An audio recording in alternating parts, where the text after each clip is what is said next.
Perang, sebuah kata yang seringkali identik dengan kehancuran dan kematian, namun dampaknya jauh lebih dalam dari sekadar medan pertempuran. Yang mampu merobek jalinan sebuah bangsa, menciptakan perpecahan yang lukanya terasa hingga lintas generasi. Dari perebutan ideologi hingga konflik etnis, sejarah mencatat bagaimana perang telah secara brutal membelah negara-negara yang pernah utuh, meninggalkan warisan perbatasan baru, dan identitas yang terfragmentasi. Inilah remake contoh scene paling dramatis bagaimana perang telah memecah belah sebuah negara. Di urutan kelima, kita melihat semenanjung Korea. Secara teknis, Perang Korea yang berkecamuk dari tahun 1950 hingga 1953 tidak pernah benar-benar berakhir. Hanya sebuah gencatan senjata yang menghentikan pertempuran skala besar. Hasilnya adalah pembagian permanen di paralel ke-38, menciptakan dua negara dengan nasib yang sangat kontras. Di satu sisi, Korea Selatan tumbuh menjadi raksasa ekonomi global. Di sisi lain, Korea Utara menjadi negara yang terisolasi di bawah pemerintahan totaliter. Zona demilitarisasi, DMZ, yang memisahkan mereka tetap menjadi salah satu perbatasan paling tegang di dunia. Simbol nyata dari sebuah bangsa yang terbelah oleh perang ideologi perang dingin. Selanjutnya, di nomor 4 adalah Vietnam.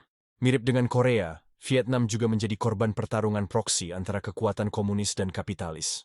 Perjanjian Jenewa 1954 membagi negara itu di paralel ke-17, dengan Vietnam Utara yang komunis dan Vietnam Selatan yang didukung oleh Amerika Serikat. Pembagian ini seharusnya bersifat sementara, namun justru memicu perang Vietnam yang brutal dan berkepanjangan.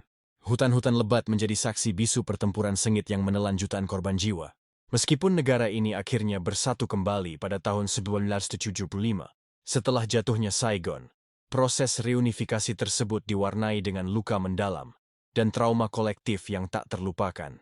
Di posisi ketiga adalah Yugoslavia. Negara federasi yang beragam etnis dan agama ini mulai retak setelah runtuhnya komunisme di Eropa Timur.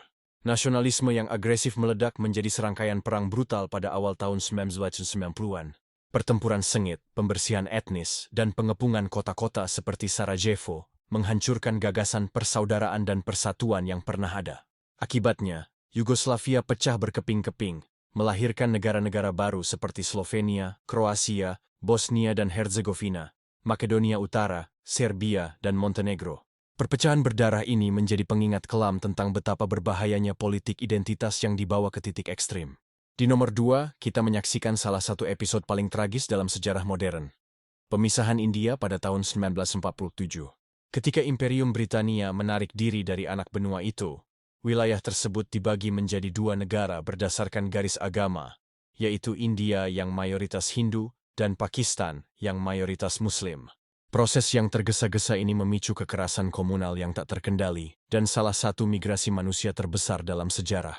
Kereta-kereta api dipadati oleh para pengungsi yang putus asa, melintasi perbatasan baru sambil dibayangi ketakutan.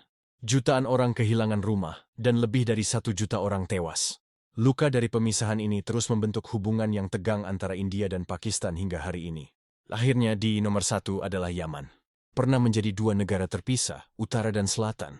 Yang bersatu pada tahun 1990, Yaman kini kembali terkoyak oleh perang saudara yang menghancurkan. Konflik yang meletus pada tahun 2014 ini telah menarik kekuatan regional dan internasional, mengubah negara ini menjadi medan proksi yang kompleks. Perang telah memecah belah negara secara de facto, dengan faksi-faksi yang berbeda menguasai wilayah-wilayah tertentu. Kota-kota modern yang dulu ramai kini menjadi puing-puing. Lebih dari sekadar perpecahan teritorial, perang ini telah menciptakan krisis kemanusiaan terburuk di dunia, di mana jutaan warganya menghadapi kelaparan dan penyakit. Dari DMZ yang tegang hingga kota-kota Yaman yang hancur, kisah-kisah ini adalah